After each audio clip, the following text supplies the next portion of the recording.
I'm eating these like Coca-Cola gummy bear things. They're really nice. Welcome to part 12 of the CB750 restoration. And in this one we've got the bottom end all together. Still haven't done the clutch and a couple of other bits and pieces, but it's really, really good. And I think we've come a long way. So I hope you enjoy. Right, so we're back from that plate. We've got all these odds and ends. I've got to sift through these and figure where they're all going. There's some of the case bolts, and you can see how lovely they look. Original Honda kit, of course. I wanted to keep everything original if I could. And of course, whoops, even with the... No one cares. Yeah, but I'm trying to make people care. So even with It's the... not working. I'm trying though. So even with the logos... Why not, really? Even with the logos in the end there. So we've got bits and pieces here. These things ended up getting damaged, but I can sort of strap them around the original things to get the form back. Carburetor brackets, centre stand bits and pieces here. Pillion passenger pegs. There's a sacrificial anode bit stuck in there, so I've got to get that out. So it's just a matter of going through all that list that I did before. That's the side stand spring. These cost, the whole lot cost $70. It's been baked as well to remove the chance of hydrogen embrittlement. So things like springs should be kosher. But this is from Warren's Metro Welding in Bayswater. Do a fantastic job. We've marked our list off here, and we've sort of put everything back into its bags. And you can see we've got foot pegs and engine machine screws and all sorts of bits and pieces. This one here didn't plate, which doesn't matter. It just means I need to paint the end of it, but it was sort of jammed down the end of one of the foot pegs and trapped in with some of these little sacrificial bits and pieces here. But all told, I'm really, really happy with that. I am a little bit annoyed though. I've never had anything lost at this place, but I have lost, I've lost a washer, which is no big deal, but one of the foot peg springs, small foot peg spring, has come off somewhere. I don't know where that's gone, so I need to source another one of those, but that's where we're at the moment. Here's the old seal. Here's the new one here. And we just have to make sure they're exactly the same size, which they are. And there's a lip on it, which goes into a channel in there, so you have to sort of lift the crank to get it in. I'm just going to put a tiny bit of grease around there. You can probably use assembly lube. It doesn't really matter. You wouldn't put sort of stacks of grease on, just on the off chance that I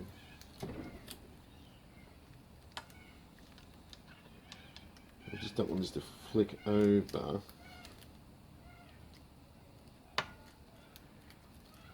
Looks like it's going to be alright. Is that seated properly? Yeah, it is. I don't think we need to use Honda Bond under there. Probably wouldn't hurt to though. Perhaps I should put a little bit around the perimeter. What do you think? Yeah, I think I will. Just pop him out again. Just put a little bit around. It seems to go off. It seems to have a solvent sort of base and it goes off quite quickly. I prefer to rotate a seal on, but there we go. Good. So I've got a Viton seal in here, and we have this dowel, we have these two dowels, and we have this seal in here, so it's ready to go. Let's hope I've got that in right. The next thing are these bearing keepers. These are very crucial. And there's a bit of a wipe.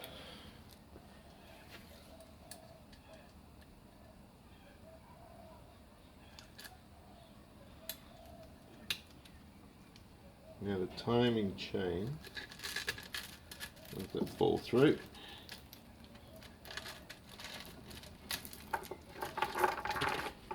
I haven't got this bolted in yet. There's the other way.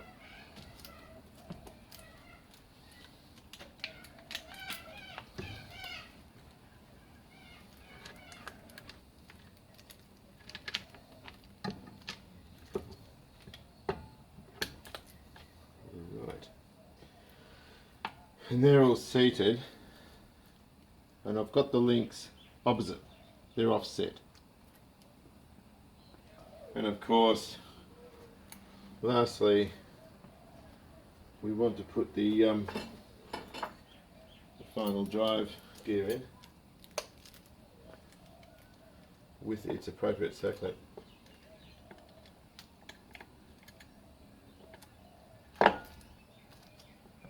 like that. Right, it's looking rather spiffy. I haven't got the basket in yet, I'm going to have to do that later. I haven't got the right tool for it yet.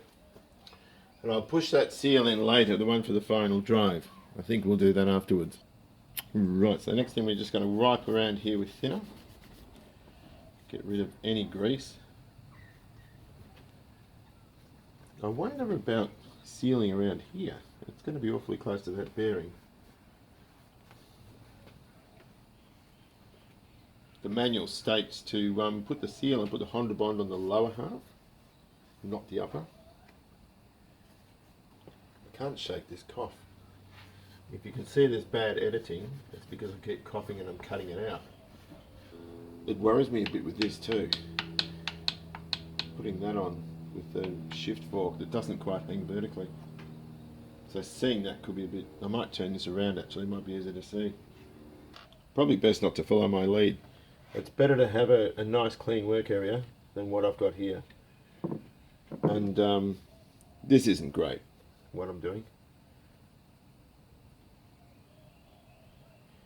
So we'll just put our Honda Bond around there. We don't want it too thick. It was pointed out actually by somebody that they rolled it on. They sort of run the cases down rollers which had the sealer on them. We want this to be leak free.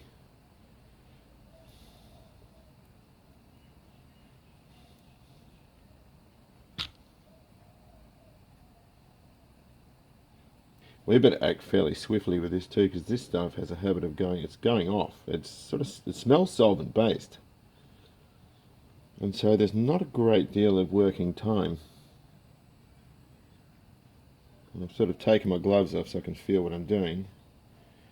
But I don't want it going off too quick.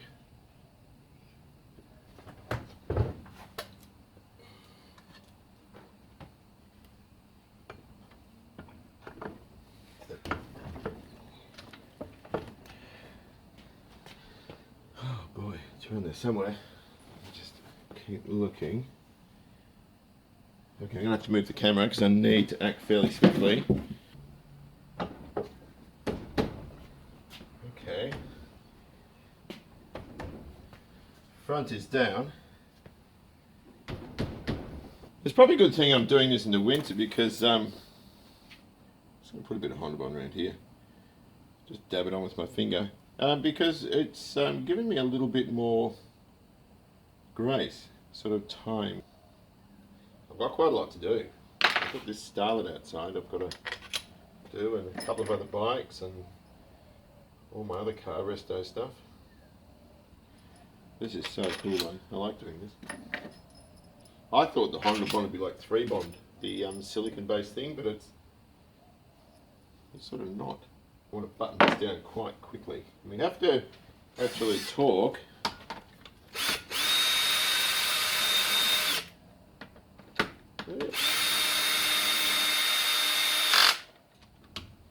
This is cool because I can hear it and see it oozing out. Not too much, obviously. We don't want to the point where it's just drooping out everywhere. It's starting to tighten up now. But I just want to know I've covered it properly and we're not going to see leaks.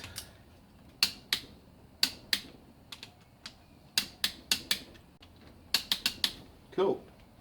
Right, so how's it all looking? We'll just go round and wipe off the excess from the bolts. And there go the dogs. And we'll just brush paint those. I might put a bit of tape over here as well.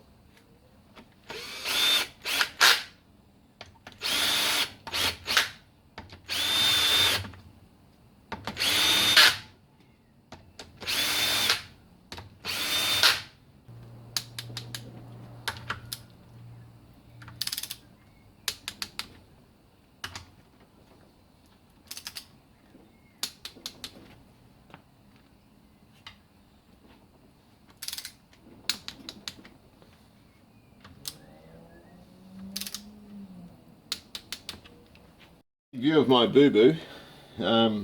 Just got to put this oil, the neutral switch in, just to make sure it holds that selector drum where I need it to hold it. And it's got this little stir that goes in, so this could be a bit of a pain to locate. Cleo, knock it off. It goes in really easily. It's the O-ring I had that was wrong. The O-ring has to go into a channel sort of underneath. It sits in its own little rebate. So I need to find the correct one, and that is not it. I think it must be one of the smaller ones, which would be one of these. And that should just slide in and seal, which it looks like it's going to.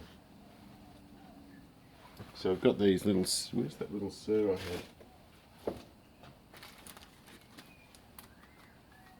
had? Yeah, here.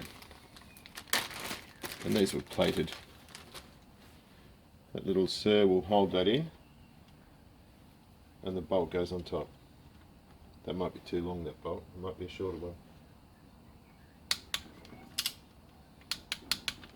The other thing we can do while I've got him upside down is check this timing chain measurement here. I might just swing it around first. So there's a little silver ledge down in there, if you can see it. I need to find my torch. I don't have a very clear shot. Here, there's a little silver bracket down there where the, I'm trying to see it. This is too high up. I'm just going to drop this vernier down onto it. Then we're getting a measurement of, that's completely friggin' wrong. Oh, I'm on the wrong spot, hang on. 70 was the limit, and we got 62.35. So I think the original one was 68.5, so I was a mil off, being at the maximum wear for the primary chain. So that new chain and tension has really helped. We've sort of knocked it down to 62, which is what I thought. I said sort of high 50s or low 60s. It's at 62, which means there's another 8 mil of slack. So it's all sort of good. We can relax a bit now.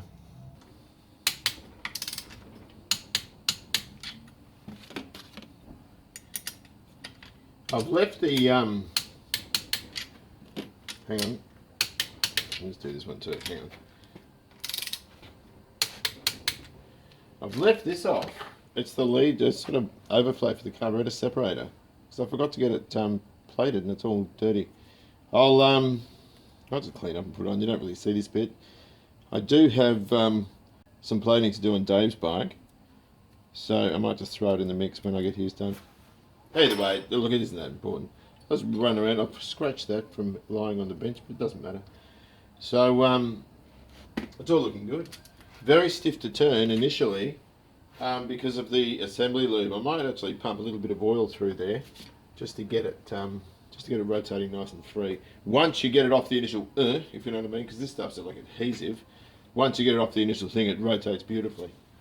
But I don't like the fact that it's just a little bit stiff to get going. Tell you what, I'm not going well today. I've got a cold, and the cold has knocked my immunity down. And of course, I've got this tooth abscess that's come up, so I've got to get a root filling. I forgot to mention, once I buffed this, I sprayed it with clear coat out of a rattle can, and it's pretty scratch resistant. I'm assuming it's going to chip on the corners when I hit it with a 12-point spanner. But that is something I can think about when I put the covers on. I can polish those and clear cut them so I don't have to keep polishing them. They won't be as shiny as freshly polished kit, if you know what I mean, but they will have a nice luster to them, and it will retain that. Right, so let's talk about some other stuff, and it's bolts. And conversations can be boring, and when you bring up bolts, quite often you'll find they're really, really boring.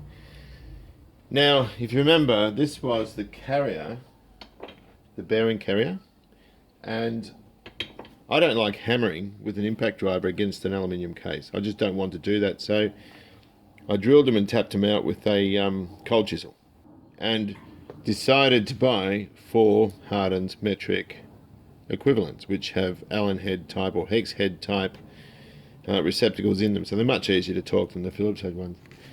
So I bought those. The Kickstarter is a stainless type of bolt. I probably can't buff that and use it again. I just got another one. This one's probably a little bit too long, roughly the same size, but got that as well. Front sprocket, same sort of thing, although they didn't have a washer thick enough, so I might have to reuse that.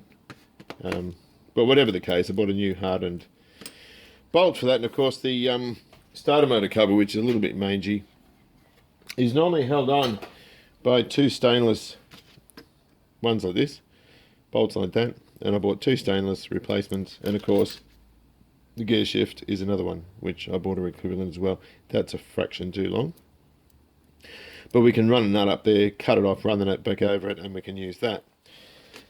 Now, I use costless bolts in Ringwood, and they're brilliant there, but they do have one really, really annoying policy in that you have to spend $10 as a minimum. And so for those four and the stainless ones came to like $4, which is dirt cheap, but it's not $10. So one thing they do sell, which are brilliant, I use these all the time. I've got two of those. They're a little torch, just a normal 9-volt battery. The beauty of these is when you change your smoke detector batteries, there's plenty of life left in them for stuff like that. And of course, it just clips on. There's 6 leads or 2 leads. And I use this the whole time. Or I've got a black one in here. I've lost it. This is the one from inside. But they're really good. They're like $9 or something. So I spent this another like $13 or so there. I bought several Viton ones. I bought two nitro ones. The one on the plug and that one. And I think there was 5 of these. I've used one of them on the reverse light switch. They're the ones for the oil pump and the oil lines. And I bought these as well. I think all up was $13. I think I paid $13 all told. One thing I've got to do is I dirtied up the pigtail wire that comes out of here. I'll show you what I'm talking about.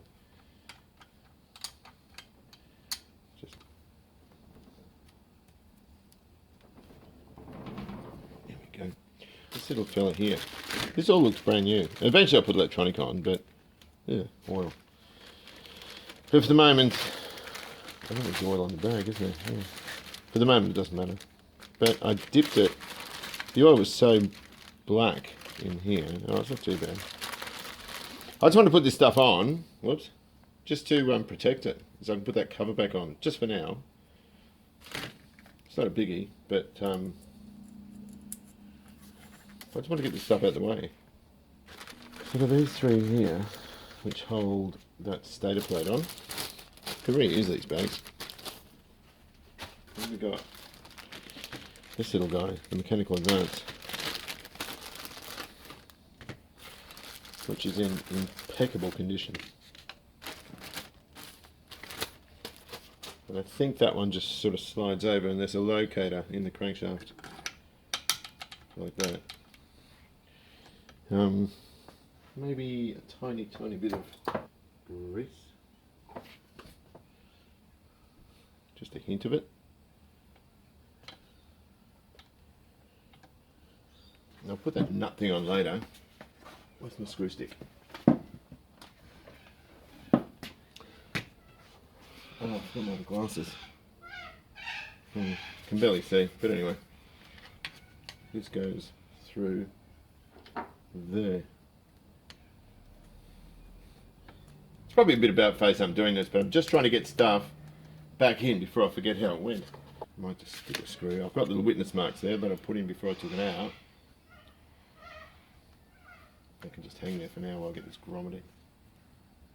I'm not sure if you remember, I put little witness marks. There's sort of one there, one down here and one there adjacent to those screws, so I can just sort of dial it up where I want it. And I'll just sort of nip these up and you know, that's roughly where it's meant to be. Okay. And then of course we've got this little bolt thing.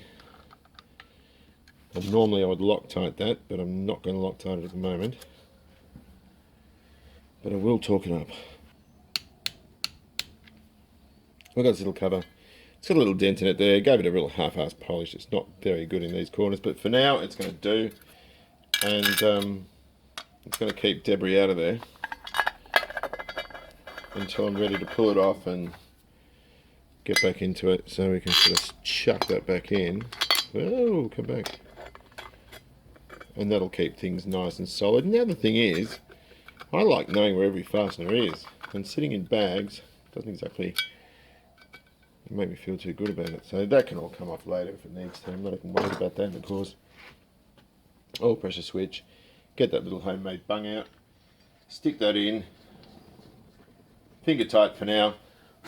That doesn't have to be tightened yet. It'll have to come out again when I've filled the galleries up with oil. So this little O-ring here, 5mm one, I'm going to put a bit of grease there just to hold it in place. That's pretty important, that little guy. I'm not going to show putting the gear shift mechanism together because we've already done that in the last video. I just want to keep an eye in there. And I can I rotate that at all? No, I can't, but I can just push him home, and that's cool. I don't care at all that I mangled the old Phillips head ones. I just didn't want them.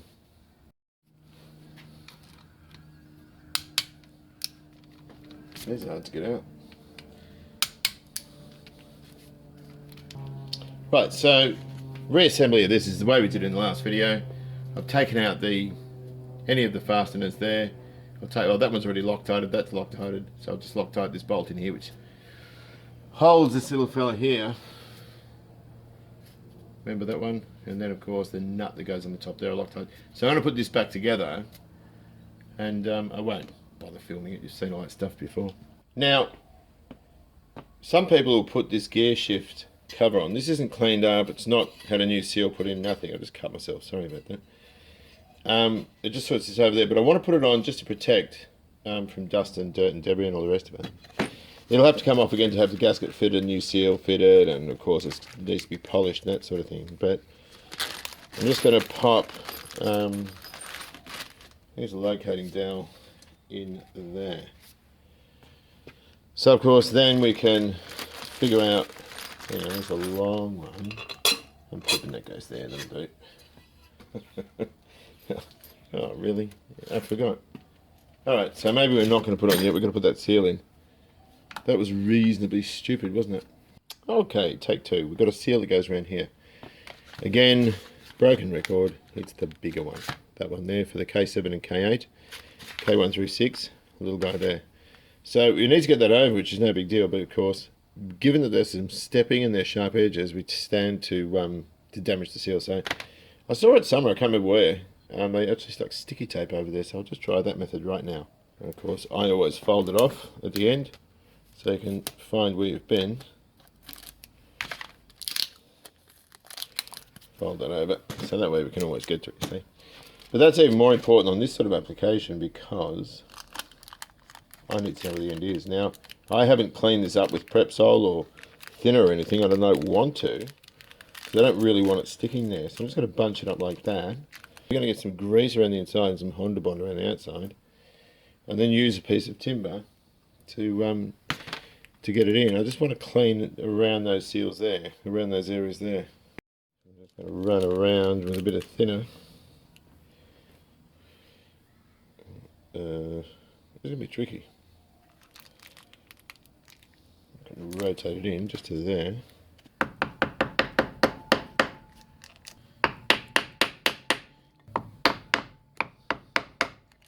Oh no, I've done damage. I could well have damaged that. There's a layer of rubber that's sort of sliced off on the corner of the casing. But that being said, it does feel very level. I think it's going to be okay. Oddly enough, the part that had gathered was the part that I hadn't got the Honda Bond on. The rest of it sort of slid in beautifully. I hope that's alright. Now that I've possibly knackered that seal, I'm going to put this back on. Again, we're not going to use that seal.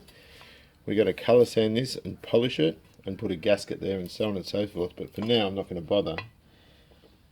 I just want this covered up and protected as best we can, because the less foreign debris that can get in there, the better. So, where are the screws? Here.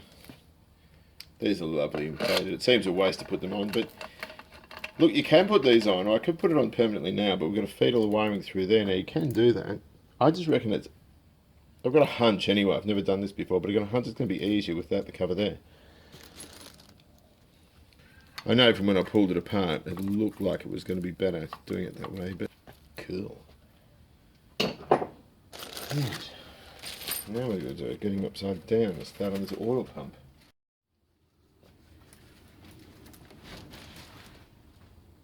It's not intolerably heavy. Reasonably easy to turn about. I just want to turn around so you can see what I'm doing. Let's bring it back a little bit. Oh, like that. I want to start on this oil pump, and I want to get the sump on, and I'll paint these bolts, and I'll make a little cradle for it so it doesn't sort of rock around the sump like it did before we started pulling it apart. We're about to pop the oil pump in. It's all cleaned up. It's sort of dirty looking. I mean, they're really clean, but they've got all this crud on them. I don't know what it is. It's like they're painted or plated or something. And of course, we'll be putting this in with new Viton seals, which one of them sits there like that, and the other's on the little spigots on the pump itself.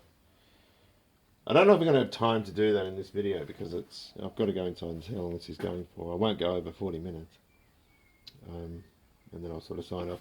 I want to paint these too. I put the paint away. I don't know what I've done with it.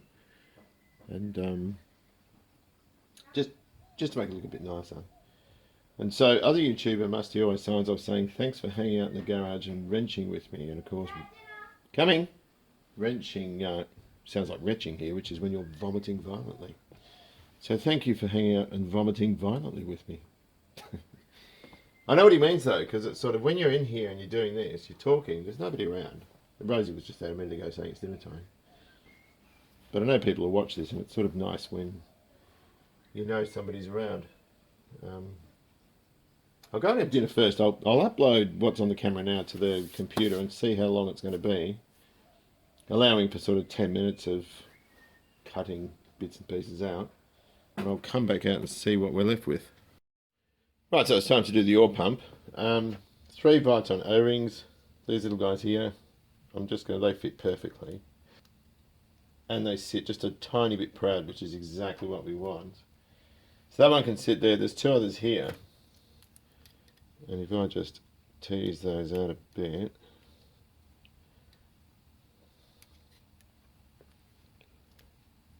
We'll just put a spot of grease just to hold them down. Hang on, I might just use my finger. Just a bit in the channel. Jesus, something fell. I don't know what that was. Sleeping bags. Now I'll just put that in there, that in there. That one's already there, so I'm going to pop this upside down. I'm just eyeballing that to make sure that nothing is going to pop out.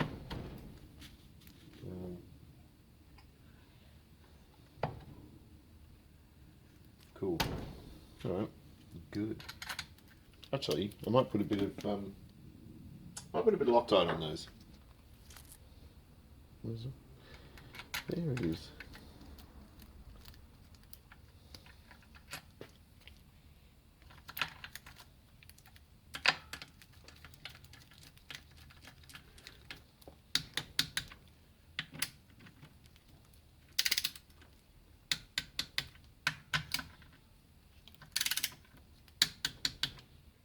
Just going to sort of dab it around. I don't want too much oozing out all over the place.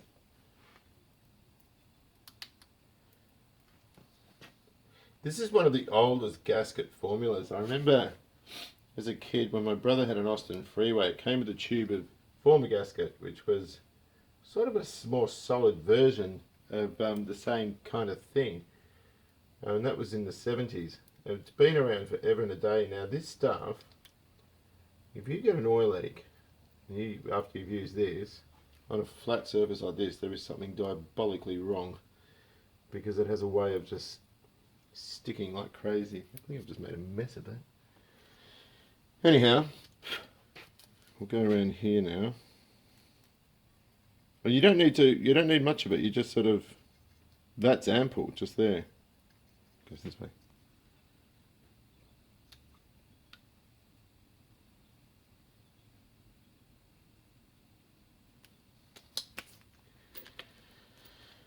Alright. Putting the bottom on now.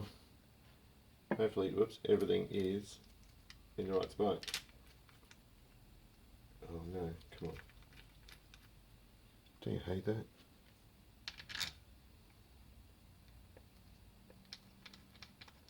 Where's the hole? There it is. There's one for a wire. This little retainer here. And I can't remember where that went. I think it went over here somewhere.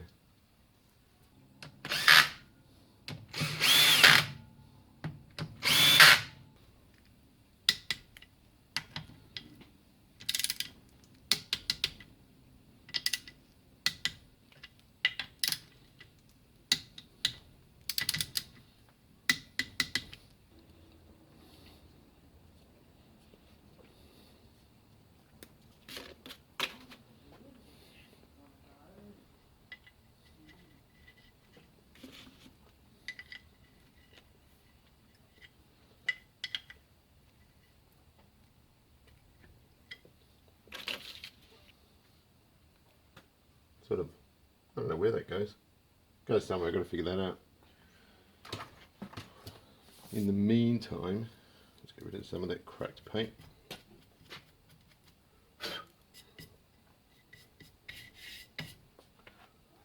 I'm pretty happy with how it looks.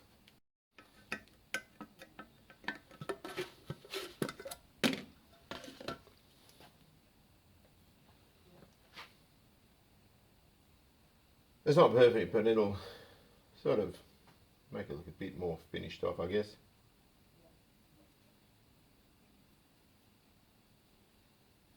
This enamel seems to have dried very hard, and normally it stays a lot more pliable. It's dried like an acrylic, which is cool. It doesn't matter. But I notice when it when you sort of tighten onto it, it just chips.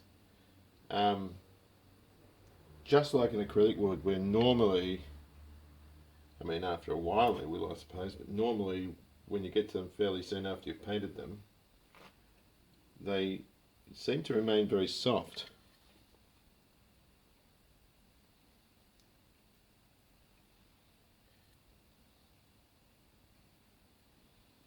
So before I put it back on its belly, I'll let that all dry off.